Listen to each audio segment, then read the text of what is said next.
Tanah longsor terjadi di wilayah desa Medewi, Kecamatan Pekutatan, Rabu 3 Agustus. Satu rumah warga dilaporkan mengalami kerusakan akibat longsor yang terjadi sekitar pukul 4 WITA itu. Beruntung tidak ada korban jiwa dalam peristiwa yang terjadi di Banjar Pangkung Slepo itu. Kepala Pelaksana BPBD Kabupaten Jembrane, Ibu Tu Agus Artana Putra mengatakan kondisi tanah yang labil membuat senderan di rumah Imade Ronda longsor. Kemudian menimpa rumah Made Widarse.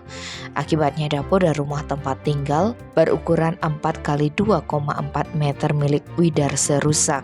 Artana menambahkan, selain melakukan asesmen, pemerintah daerah juga memberikan bantuan berupa paket sembako dan lain-lain. Tim Bali Express melaporkan.